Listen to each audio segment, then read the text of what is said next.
통일왕국의 왕이 된 다음에 다윗은 큰 포부를 가집니다. 새로이 수도로 삼은 예루살렘이 정치적 중심지일 뿐만이 아니라 신앙의 중심지가 되기를 원했습니다.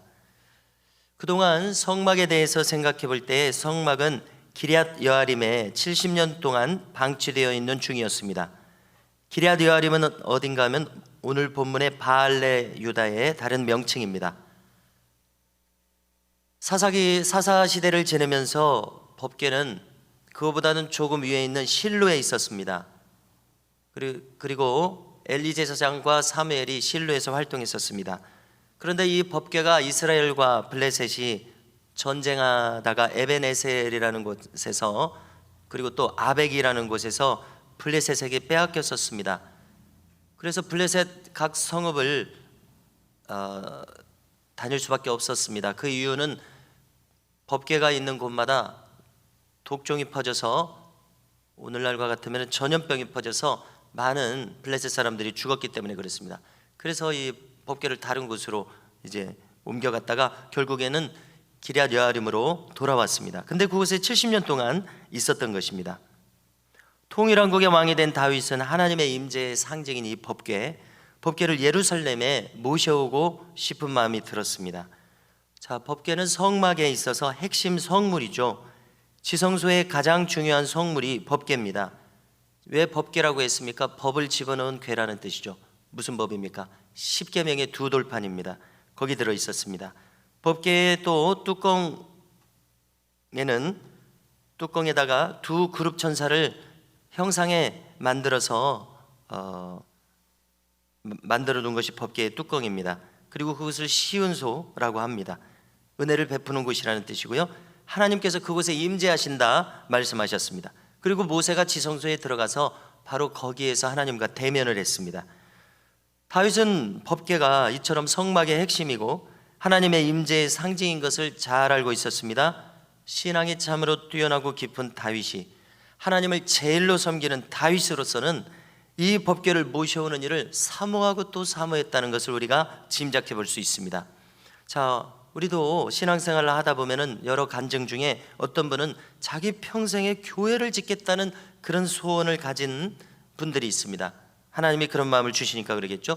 그런 소원과 비슷한 이치입니다. 자, 그렇지만 오늘 본문을 볼 때 다윗은 이처럼 순수한 열정과 사모함은 있었습니다만은 법궤를 모시는 올바른 법은 알지 못했습니다. 왜냐하면 유다 지파인데 레위 지파도 오늘 보니까 알지 못하는 일을 다윗이 어떻게 알 수가 있었겠습니까?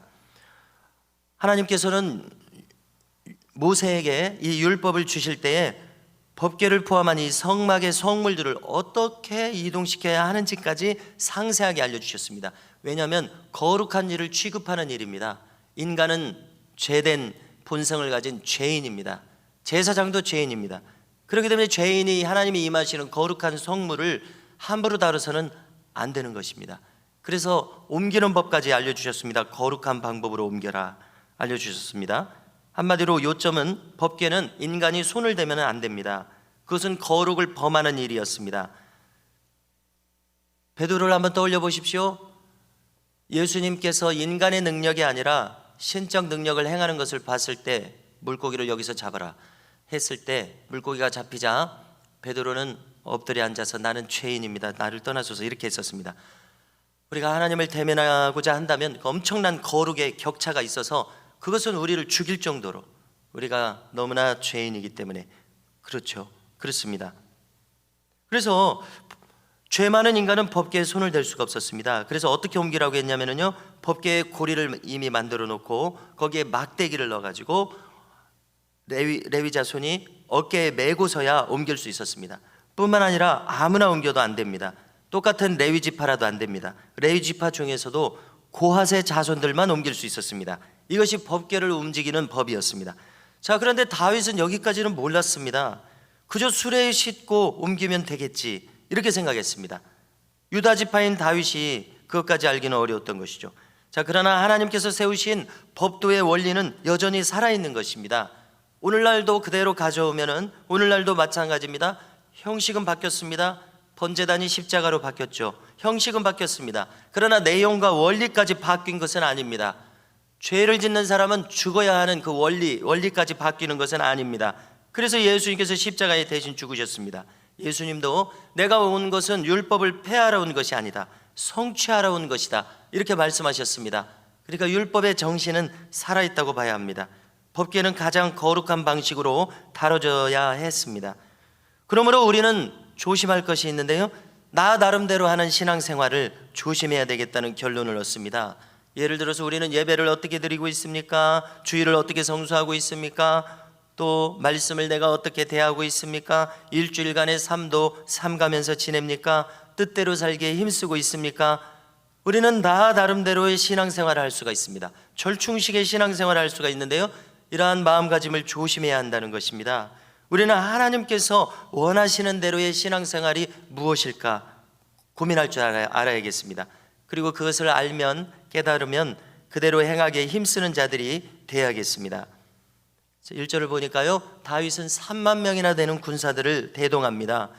그야말로 이 엄청난 수의 인원을 동원해서 법궤를 옮기는 것을 볼 때요, 그냥 한 2명 파송해서 옮기면 되지 않습니까?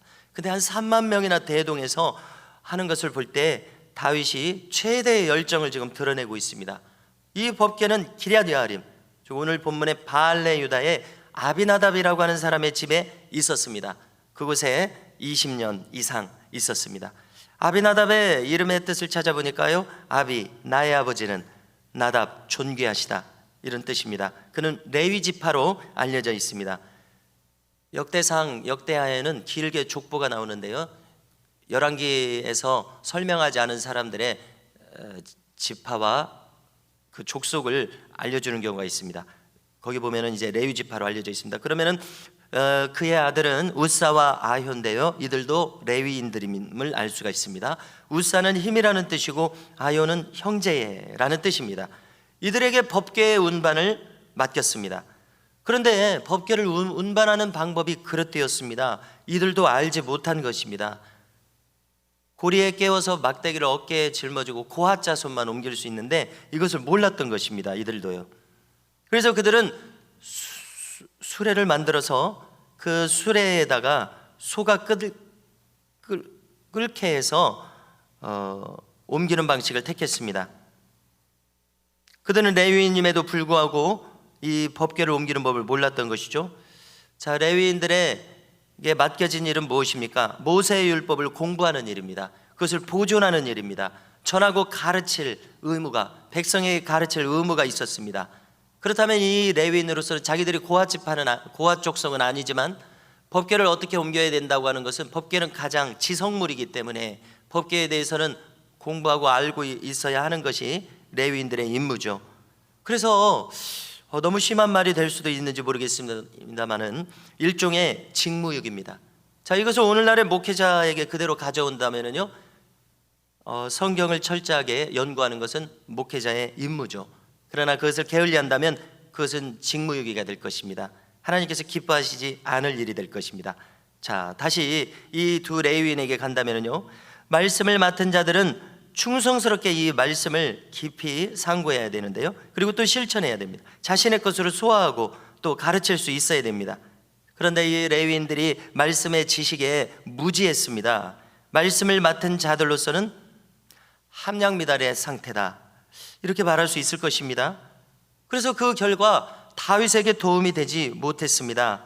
5절을 보시면은요, 여러 가지 악기를 연주하는 중에 소가 모는 수레에 실려 옮겨지던 법궤가, 6절을 보니까 어느 장소에 가서는 소들이 이제 뛰므로 불안정해집니다. 자세가 불안정해집니다. 법궤가 쏟아질 수도 있었던 모양입니다. 이때 우사가 옆에 있다가 손을 들어서 법궤를 붙잡았습니다. 법궤가 쏟아지면 안 되잖아요.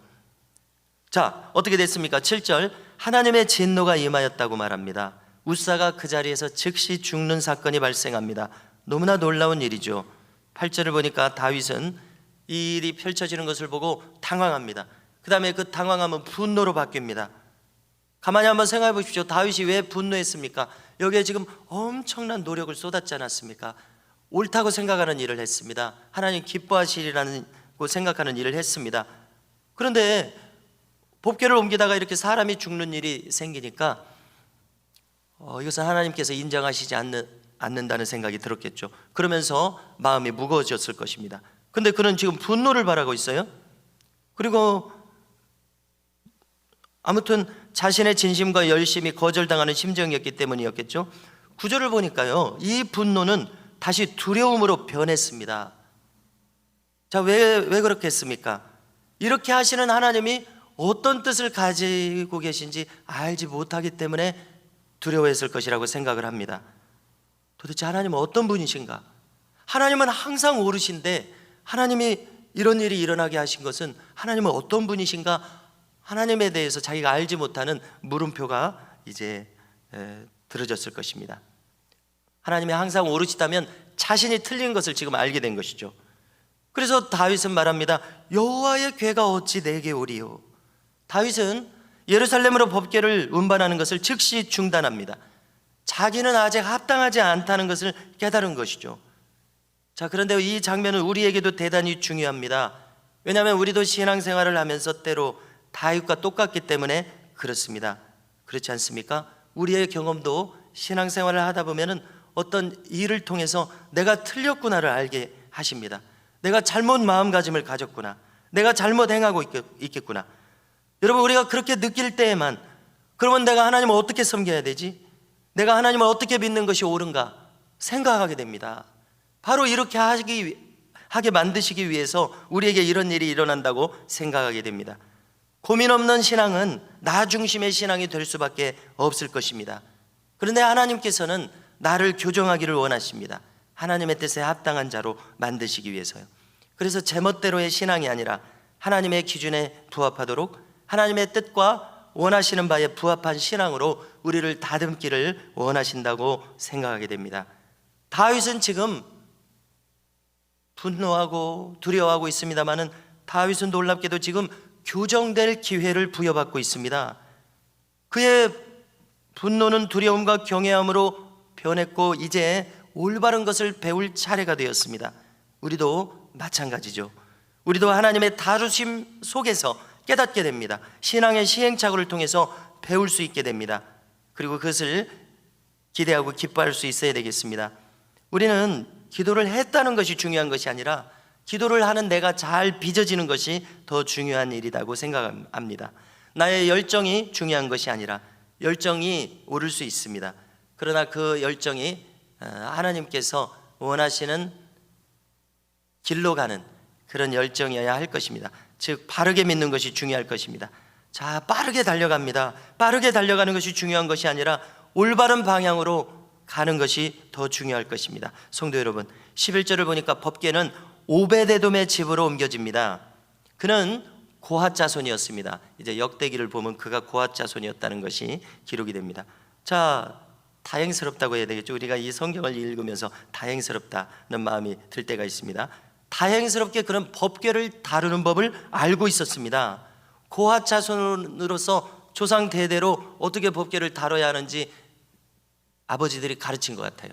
우리 신명기 6장에 보면은 밤낮 부지런히 자손들에게 하나님의 말씀을 가르치라고 하지 않았습니까? 이스라엘아 들으라. 고핫 자손은 그렇게 한 것 같습니다. 아버지로부터 배운 것 같아요. 자, 그래서 이 법궤에 대한 바른 지식을 가지고 있었다는 것을 어떻게 알 수 있습니까? 그의 집에는 저주가 임하지 않고 사망이 임하지 않고 무슨 일이 일어났습니까? 그의 집에 석 달 머물렀는데요, 그의 집이 하나님의 축복을 받았다고 기록합니다. 다윗의 집에 이 말이 들어갈 정도니까 주변에 소문날 정도로 뭔가 축복을 받았습니다. 제가 어제 신명기를 읽었는데 모세가 요단강으로 건너오지 못하고 요단강 건너편에서 이제 120세에 죽지 않습니까? 죽으면서 12지파를 축복하더라고요. 거기 보니까 레위 지파를 어떻게 축복했는가 봤더니 너희들의 재산이 많아지며 이렇게 축복했더라고요. 이게 뭐 오베데돔의 집에 그런 축복이 있었는지 모르겠습니다. 자, 이 소식을 다윗이 들었습니다. 다윗은 이제 어떻게 하면 법궤를 제대로 모실 수 있는지 그 바른 길을 배우게 되기 직전입니다. 성도 여러분, 우리도 점점 그리스도의 장성한 분량에 이르도록 더 바르고 아름다운 신앙으로 배워져 가고 세워져 가는 은혜가 우리에게도 있기를 주님의 이름으로 축복합니다.